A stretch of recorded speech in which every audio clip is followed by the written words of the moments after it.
Audio Jungle.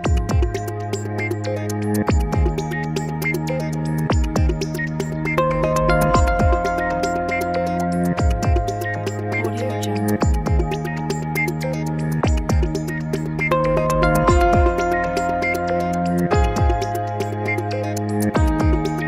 Audio Jungle.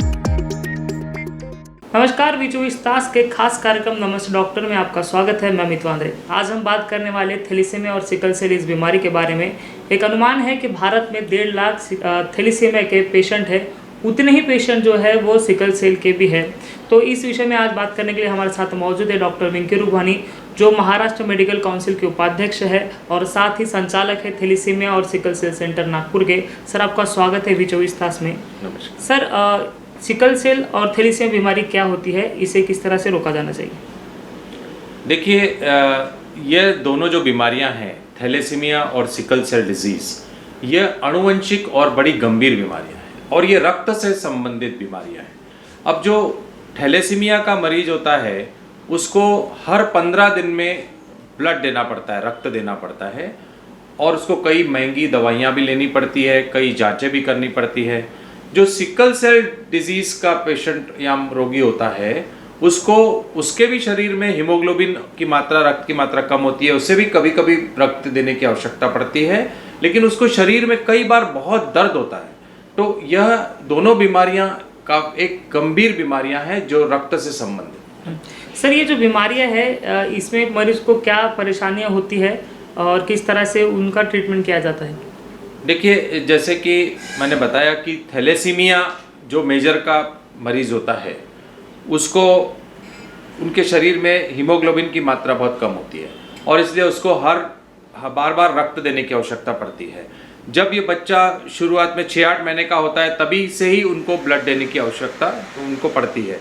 शुरू में blood जो है वो प्रत्येक महीने में एक बार देना पड़ता है, उसके बाद में 25 दिन में एक बार देना पड़ता है, फिर 20 दिन में एक बार देना पड़ता है, फिर 15 दिन में देना पड़ता है। तो ऐसे धीरे धीरे जैसे जैसे उम्र बढ़ती है, रोगी की का वजन बढ़ता है, वैसे वैसे रक्त की मात्रा जो है वो ज़्यादा होती जाती है। तो इस प्रकार से इन पेशेंट्स को बहुत ज़्यादा तकलीफ होती है। साथ ही साथ जैसे कि ये जो पेशेंट्स होते हैं इनके शरीर के अलग अलग अंग जो होते हैं, क्योंकि बार बार रक्त देने की वजह से शरीर के अंगों में आयरन डिपॉजिट हो जाता है और अंग खराब होना शुरू हो जाते हैं। तो इनके हार्ट जो है उसके ऊपर भी असर पड़ता है, लिवर के ऊपर असर पड़ता है, शरीर का लगभग हर अंग जो है वो धीरे धीरे खराब होना शुरू हो जाता है। तो इसलिए कॉम्प्लिकेशंस इस बीमारी में आते हैं। इन बच्चों की जो ऊंचाई है वो भी उतनी नहीं हो पाती जितनी आमतौर पर बाकी बच्चों की होती है। तो इस प्रकार से थैलेसीमिया के बच्चों को तकलीफ होती है। जो सिकल सेल के जो पेशेंट्स होते हैं, रोगी होते हैं, उनको शरीर में बहुत ज़्यादा दर्द होता है और इतना दर्द होता है, असहनीय दर्द होता है कि उनको कई बार अस्पताल में एडमिट भी करना पड़ता है। साथ ही साथ इन पेशेंट्स को भी हीमोग्लोबिन की मात्रा कम होने की वजह से कई बार ब्लड देने की आवश्यकता पड़ती है। और इन बच्चों में भी इनकी जो ग्रोथ है वो नॉर्मल ग्रोथ से कम रहती है। इनको भी कई कॉम्प्लिकेशंस होते हैं, जैसे सिकल सेल के पेशेंट्स को जॉइंट्स जो होते हैं उनके खराब हो जाते हैं। कई बार तो जॉइंट इतने खराब हो जाते हैं कि वो रिप्लेस करना पड़ता है, उनको बढ़ने की भी ज़रूरत पड़ती है। तो इस प्रकार से दोनों बीमारियों बड़ी तकलीफदायक बीमारियाँ हैं। डॉक्टर साहब, ये जो बीमारी है, इस बीमारी को कैसे रोका जा सकता है? कुछ इसमें उपाय है? हाँ, ये बहुत ही एक महत्वपूर्ण सवाल है।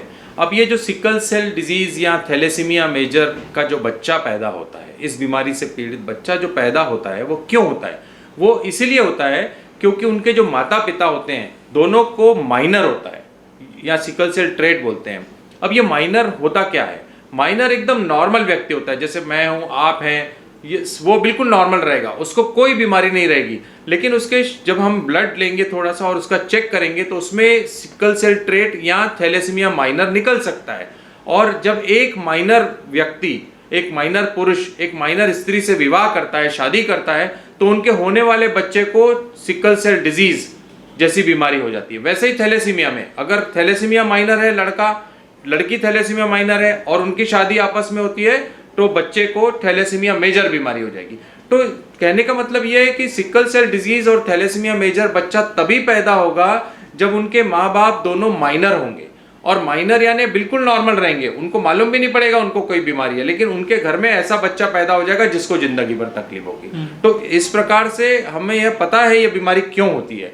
तो इसीलिए हर लड़के लड़की को शादी से पहले थैलेसीमिया माइनर या सिकल सेल ट्रेट की जांच, जिसको हम एक टेस्ट होती है जिसको HPLC टेस्ट बोलते हैं या हीमोग्लोबिन इलेक्ट्रोफोरेसिस, यह जांच जरूर कराना चाहिए। यह जांच करने के बाद में अगर यह पता चले किसी लड़के को थैलेसीमिया माइनर है या सिकल सेल ट्रेट है, तो उसने दूसरे जो लड़की होती है उससे थैलेसीमिया माइनर या सिकल सेल ट्रेट नहीं होना चाहिए उस लड़की को, तभी दोनों की शादी करनी होनी चाहिए। अगर दोनों को थैलेसीमिया माइनर या सिकल सेल ट्रेट रहा तो बच्चे को थैलेसीमिया मेजर या सिकल सेल डिजीज जैसी गंभीर बीमारी हो सकती है। अभी जो देखा जाता है कि सिकल सेल और थैलेसीमिया के जो पेशेंट है उनके लिए कोई परमानेंट इलाज कहा जाता है कि नहीं है, और जो है भी वो काफ़ी बहुत ज़्यादा पैसा खर्चिक है। तो अभी सरकार की तरफ से क्या प्रावधान इसके ऊपर किया गया है, क्या परमानेंट इलाज के लिए किया गया है? देखिए, ये जो थैलेसीमिया के बच्चे होते हैं इनको तो बार बार ब्लड देना पड़ता है। कुछ महंगी दवाइयाँ जिनको हम लौ निष्कासित दवाइयाँ कहते हैं वो भी लेनी पड़ती हैं, और इसके अलावा सिकल सेल के जो पेशेंट्स होते हैं उनको भी कुछ महंगी दवाइयाँ जैसे हाइड्रोक्सीयूरिया लेनी पड़ती है और फॉलिक एसिड जैसी दवाइयाँ लेनी पड़ती है।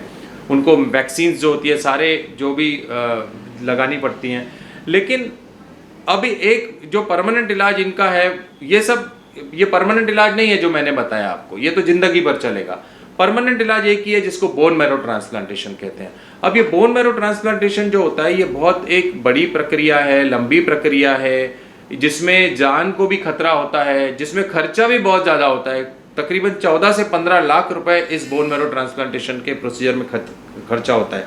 तो अब इसमें क्या है कि अभी जैसे कि आपने मुझे पूछा कि ऐसी कौन सी सुविधा इनके लिए है क्या परमानेंट इलाज के लिए, तो बिल्कुल निश्चित रूप से अभी कुछ दिन पहले ही केंद्र सरकार ने जो स्वास्थ्य मंत्रालय उन्होंने एक घोषणा की है कि बोन मैरो ट्रांसप्लांटेशन के लिए जो CSR फंड है उसके द्वारा 10 लाख रुपए प्रत्येक थैलेसीमिया और सिकल सेल के रोगी को दिए जाएंगे जो बोन मैरो ट्रांसप्लांटेशन कराएंगे। तो इसके लिए ये शर्तें हैं कि जिस पेशेंट है उसकी उम्र 12 साल से कम होनी चाहिए, और बोन मैरो क्या होता है कि बोन मैरो किसी दूसरे से लेना पड़ता है, और अधिकतर यह जो सक्सेस ऑपरेशन तब होता है ज़्यादा सक्सेसफुल जब बहन और भाई उनका बोन मैरो डोनर जो है बहन या भाई रहे। तो ऐसी अगर बहन भाई डोनर रहे और 12 साल से कम उम्र की है तो उनको यह सुविधा 10 लाख की सुविधा जो है वो मिल पाती है। इसके अलावा प्रधानमंत्री कोष से भी कुछ कुछ राशि मिलती है। कुछ राज्यों में जैसे हमारे महाराष्ट्र सरकार में भी के द्वारा भी कुछ राशि बोन मैरो ट्रांसप्लांटेशन के लिए दी जाती है। आपने जिस तरह से कहा कि बोन मैरो ट्रांसमिशन है वो उससे ये परमानेंट इलाज है, जो ये ऑपरेशन है बोन मैरो का वो कितना प्रतिशत सक्सेसफुल हो सकता है, इसके चांसेस कितने होते हैं? देखिए, बोन मैरो ट्रांसप्लांटेशन जैसे मैंने बताया कि एक बहुत ही लंबी प्रक्रिया है और इसमें जान को भी जोखिम है, पर सक्सेस रेट जो है वो ऑलमोस्ट जैसे जैसे एडवांसमेंट होती जा रही है तो सक्सेस रेट अभी काफ़ी अच्छा माना जाता है। अगर डोनर जो है भाई बहन सगा भाई बहन रहा तो लगभग 90% सक्सेस रेट इसका कहा जाता है। तो सक्सेस रेट पहले काफ़ी कम हुआ करता था, अभी काफ़ी बेहतर हुआ है। अगर भाई बहन डोनर नहीं है, कोई और डोनर बनता है तो सक्सेस रेट निश्चित रूप से कम हो जाता है। आप भी कई सालों से सिकल सेल और थैलेसीमिया के रुग्णों के लिए काम कर रहे हैं, आपकी संस्था भी काम कर रही है। आपकी संस्था ने जो काम किया उसके बारे में हम जानना चाहेंगे। देखिए, सिकल सेल और थैलेसीमिया का हमने सेंटर जो बनाया है नागपुर में, यह पिछले 15 वर्षों से कार्यरत है, और इसमें जितने भी थैलेसीमिया के पेशेंट्स हैं जिनको हर 15 दिन से 1 महीने के बीच में ब्लड लगता है, हम उनको निःशुल्क रक्त जो है वो दिया जाता है। यहाँ पर उनको जो डिस्पोजेबल्स जो भी लगता है सामान रक्त के लिए वो भी हमारे तरफ से दिया जाता है।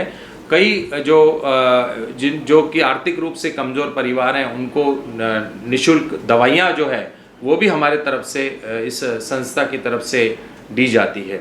वैसे ही सिकल सेल के लिए मरीजों के लिए भी यहाँ पर व्यवस्था की गई है हमारे सेंटर में, और हमारे सेंटर में लगभग 800 थैलेसीमिया और सिकल सेल के पेशेंट्स हैं, जो न केवल इस नागपुर के बल्कि पूरे विदर्भ के और इवन छत्तीसगढ़ और मध्य प्रदेश से भी काफ़ी बच्चे और मरीज जो है इस सेंटर में आते हैं, जिनको यह सुविधा दी जाती है।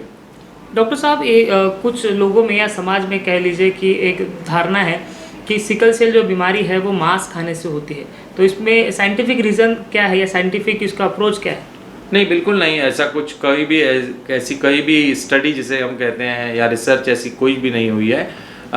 मैंने आपको बताया कि यह बीमारियां आनुवंशिक बीमारियां हैं और ये माँ बाप से बच्चों में आती है। ये क्यों होती है इसका कारण हम जानते हैं, तो ये मांस खाने से होती है यह कहना बिल्कुल सही नहीं। महाराष्ट्र में भी कुछ विदर्भ के एरिया है जहाँ पर ये सिकल सेल की जो बीमारियाँ है वो कई ज़्यादा पाई जाती है। नागपुर में भी पेशेंट उसके बड़े पैमाने पे।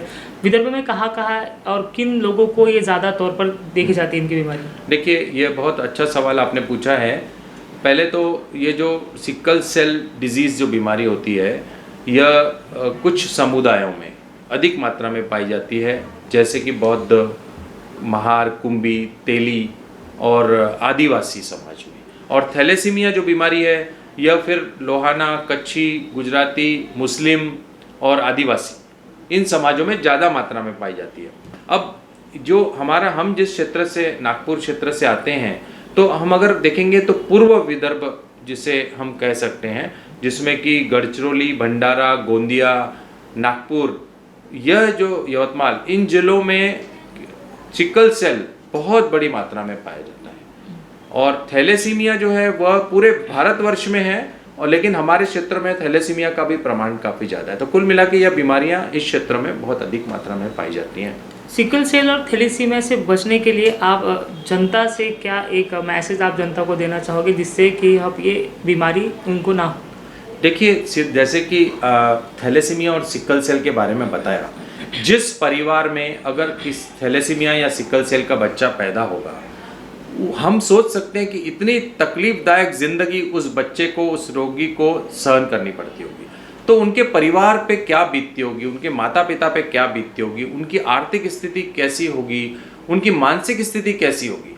तो हम जब ये सब चीज़ें देखते हैं तो हम ये समझें कि हमारे परिवार में, हमारे पड़ोस में, हमारे यारों दोस्तों में, मित्रगणों में और हमारे समाज में ऐसे बच्चे पैदा ना हो। अब ये इसके लिए बहुत ज़रूरी है कि हम इस चीज़ को सबको बताएं कि हर एक लड़के लड़की को शादी से पहले थैलेसीमिया या सिकल सेल की जांच जरूर करा लेनी चाहिए, ताकि उनके परिवार में उसके परिवार को ऐसी तकलीफ का सामना कभी न करना पड़े। धन्यवाद। धन्यवाद सर जी, आपने बीचों इस तास को समय निकाल कर अपनी बातचीत की। तो आप सुन रहे थे डॉक्टर विंकी रुगवानी जी को, जो मेडिकल काउंसिल ऑफ महाराष्ट्र के उपाध्यक्ष है, जिन्होंने थैलेसीमिया और सिकल सेल के बारे में हमें जानकारी दी। थैलेसीमिया और सिकल सेल की जो बीमारी है उसे बचने का एकमात्र उपाय है कि आप थैलेसीमिया और सिकल सेल की जो जांचें हैं वो करा लीजिए, जिससे चल के कि आपके बच्चों को जो है वो आपके बच्चे जो है इस बीमारी का शिकार ना हो और आपका जो परिवार है वो स्वस्थ रहे। आपको ये वीडियो कैसा लगा आप अपनी प्रतिक्रिया कमेंट्स के माध्यम से दे सकते हैं। आप देख रहे थे बीचों इस तास। नमस्कार।